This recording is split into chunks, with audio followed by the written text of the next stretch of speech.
వందనాలండి. ఈరోజు ఆగస్టు 10 యేసుక్రీస్తే పునాది అనే విషయం జ్ఞాపకం చేసుకుందాం. 1 కొరింథీయులు 3:10-11. దేవుడు నాకు అనుగ్రహించిన కృప చొప్పున నేను నేర్పరి అయిన శిల్పకారుని వలె పునాది వేసి తిని, మరియొకడు దాని మీద కట్టుచున్నాడు. ప్రతివాడు దాని మీద ఎలా కట్టుచున్నాడో జాగ్రత్తగా చూసుకొనవలెను. వేయబడినది తప్ప మరియొక పునాది ఎవడును వేయనేరడు.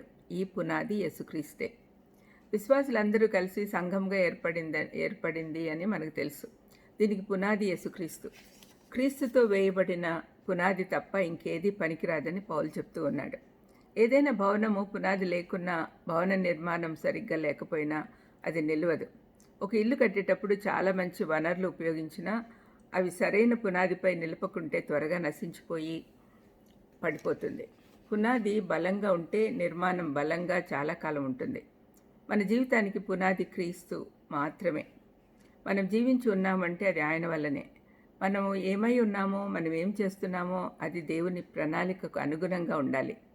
నీ జీవితాన్ని సరైనదైన నిరంతరం ఉండే పునాదిపై ఉన్నావా లేక ధనము, పదవి, భద్రత, గొప్ప పేరు అనే తప్పుడు పునాదిపై కట్టుకుంటున్నావా? జాగ్రత్తగా చూసుకో. మనము చదువుకున్న వాక్య భాగంలో పౌలు మనతో చెప్తున్న విషయం ఏమంటే, క్రీస్తు దేవుని కుమారుడనే సత్యంపై పునాది సరిగ్గా వేసుకుంటే అది బాగుంటుంది.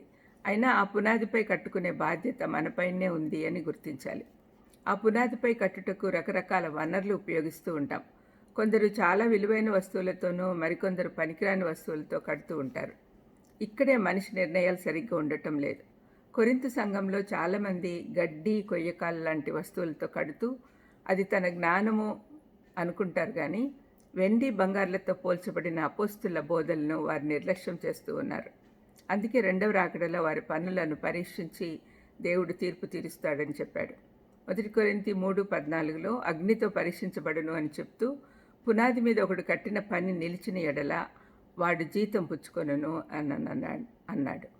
గడ్డి, కొయ్యకాలతో కట్టినవి అగ్నితో కాల్చివేయబడతాయి అని కూడా చెప్పాడు.